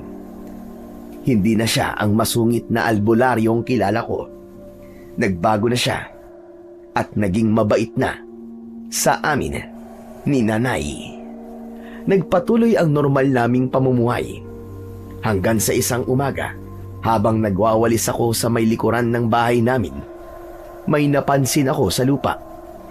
Sa gitna ng putikan, malinaw na may nakita kong maliit na yapak ng bata na para bang kadadaan lang. Lumingon ako sa paligid. Umaasang makikita ko uli siya, pero wala. Ngunit kahit ganun, ay napangiti ako at nagpatuloy sa paglilinis. Alam ko na mula noon ay hindi kami iniwan ni Mateo, na sa bawat oras ay may isang bata na patuloy na gumagala sa aming baryo para kami ay protektahan. Nanatili siyang kasama namin hanggat may pananampalataya sa amin, mga puso. Sa kwentong ating napakinggan, pinatutunayan lamang na mapagtatanto natin na gaano man kabigat ang ating mga problema, na gaano man tayo maligaw sa landas ng ating pananampalataya, at gaano man natin piliin ang mga bagay na panandalian at makamundo kaysa sa pagkaing tunay na bumubusog sa kaluluwa. Hindi kailanman nagbabago ang pag-ibig ng Diyos. Maaaring tayo ang bumibitaw, ngunit siya ay nananatiling nakahawak. Maaaring tayo ang lumilis, ngunit siya ay nananatiling naghihintay. Sapagkat ang sabi nga sa Isayas 41:10, "Huwag kang matakot, sapagkat ako'y sumasa iyo. Huwag kang manglupaypay, sapagkat ako ang iyong Diyos. Aking palalakasin ka. Oo, tutulungan kita. Oo, aalalayan kita ng kanang kamay ng aking katwiran." At sa Roma 8:38 hanggang 39 ay pinapatotohanan, "Sapagkat ako'y naniniwalang walang makapaghihiwalay sa atin sa pag-ibig ng Diyos, maging kamatayan man o buhay, maging ang mga anghel o mga kapangyarihan, maging ano pang nilalang." Kaya kung sakaling madapa tayo, kung sakaling malunod tayo sa takot, sa kasalanan o sa tukso ng mga bagay na kumikinang ngunit walang tunay na liwanag, tandaan natin, ang Diyos ay hindi kailanman lalayo. Hinihintay lamang niya tayong kumapit muli sa kanyang tali, bumalik sa kanyang bisig, at magtiwalang muli. Ganyan ang pagmamahal ng Panginoon sa kanyang bayan. Matyaga, matatag, at hindi nagmamaliw. At kung kinakailangan, gagawa't gagawa siya ng paraan. Magsusugo siya ng tao. Magbubukas ng pintuan. Magbibigay ng babala o himala upang tayo'y iligtas sa ating mga pagkakasala at ingatan laban sa anumang banta, sakuna o maging sa mga puwersa ng kadiliman na maaaring maghari sa sanlibutan, sapagkat ang pag-ibig ng Panginoon ay hindi lamang isang pangako. Ito'y buhay, kumikilos at laging nakabantay. Hindi niya tayo pababayaan kailanman. Maraming salamat po sa walang sawa niyong pakikinig at suporta sa aking mga YouTube channel na The Voice Addict at mga kwento ni Apong Isaac. Patuloy po tayong manampalataya sa ating Diyos na lumikha. Hinding-hindi niya tayo pababayaan o iiwan kailanman. Ang kanyang pag-ibig ay bumalot na sa ating mga puso simula pa lamang nang tayo'y ipanganak sa mundong ito. O Panginoong Diyos, maraming salamat po sa buhay na ipinagkaloob niyo po sa aming lahat. Gabayan niyo po kami hanggang sa huli at akayin niyo po kami sa inyong liwanag. Maraming salamat po.